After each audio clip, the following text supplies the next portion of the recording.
Okay, update time on the worst custom pack ever challenge, because it's one day later, and although I vowed not to do it again, I couldn't resist. So I've beaten 7 wins, and it's with a slightly different strategy. So, well, very different strategy. So unfortunately, I lose turn 1 by 1 HP there. But because I got 2 bluebirds in the shop, I just decided to go bluebirds with ladybug. And although we lost the first turn, we're not going to lose again for quite a while. Now, ladybug was always a good sort of bulldog type strategy where you just get as many temp stats as you can every turn, and use that to just blitz through the lower statted teams. Obviously, that means you're sort of you're not really investing in your future, but the idea behind this pack is so bad, you want to win as quickly as possible. So we've got triple ladybug going, but what I really want to do is transition to single level 2 ladybug with crab. And the idea then is that we're going to pump all our food into the ladybug, hopefully get a rabbit as soon as possible.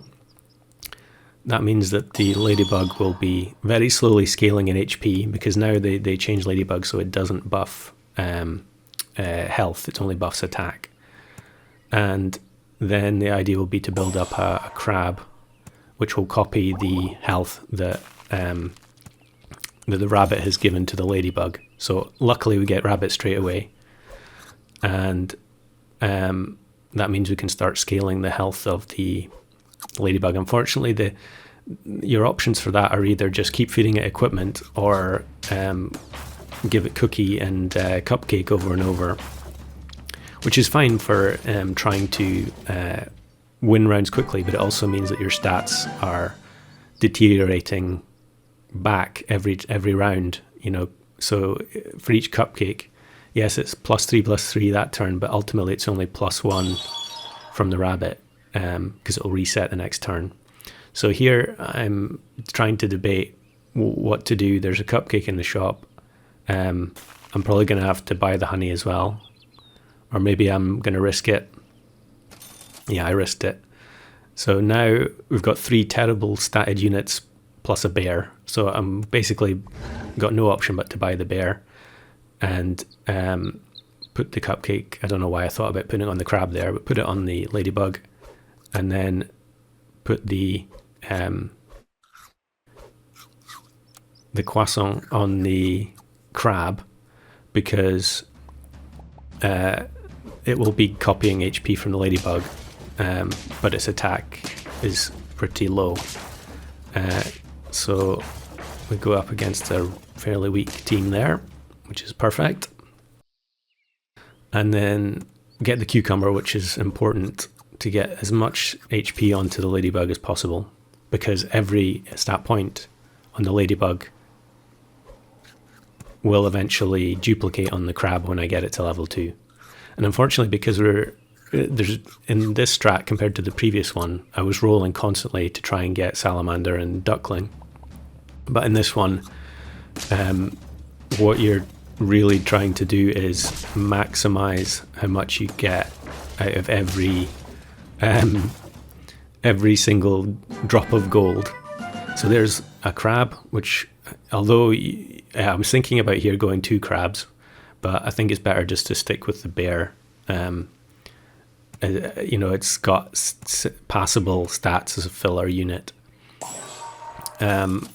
And here I'm going to give fortune cookie to the bluebird, because it's not getting scaled at all, but the chance to do 14 damage, I think it's double damage for fortune cookie, the chance to do double damage once means it could potentially kill a unit at the front or reduce it down. So we get the double there, which allows us to kill the jellyfish, and then the crab can clean up, which is very lucky. I think that would have been a loss if you don't get the fortune cookie hit.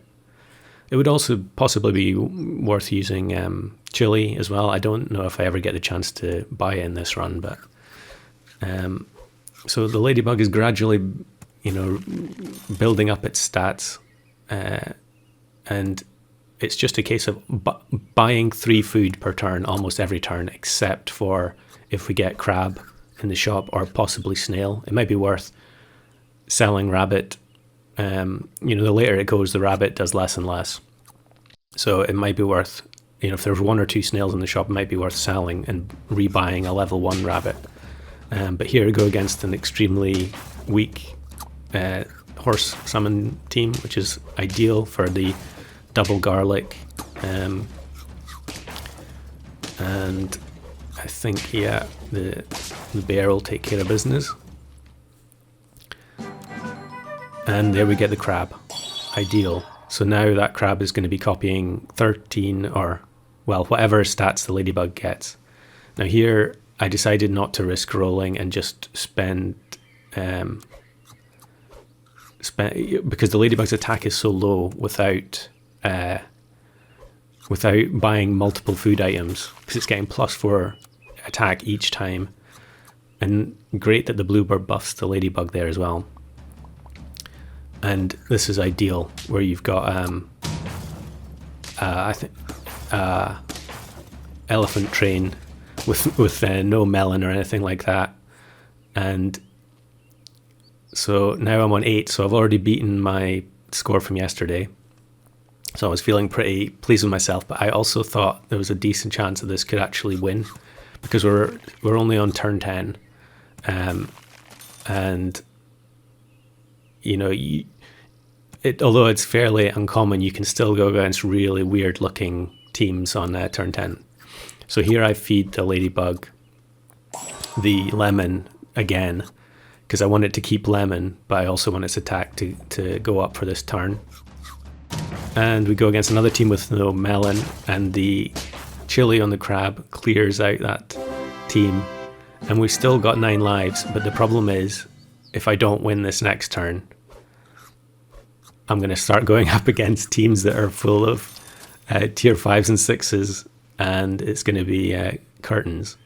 So here I just, instead of buying, I could have potentially bought the fortune cookie just to give more attack to the ladybug, but I felt like since I have enough lives, I could potentially get a level 3 crab, and that might be enough to carry me through. I think I would have lost here regardless, because although the ladybug had higher attack, it would have killed the bison. I think the health on the other units is too high for the crab to have done the damage. I'm not sure. I don't really want to go back and check, because it was painful enough getting to this point and being just terrified about what was going to happen next. So the bear is just being used as like a dumping ground for all the extra food, because I don't want to replace chili or lemon. And I'm buying the snail because I think the permanent stats there are probably worth it. And I have a rabbit frozen that I can swap back in. And I should really freeze Cupcake there. Maybe I was just super confident that I was going to win. But we go against this very good summon team, which has level 2s across the board. Yeah, they're not messing around. They're not playing the worst pack ever. And although this snake thankfully snipes the snail, it's nowhere near. We're nowhere near strong enough to get through to the turkey at the back.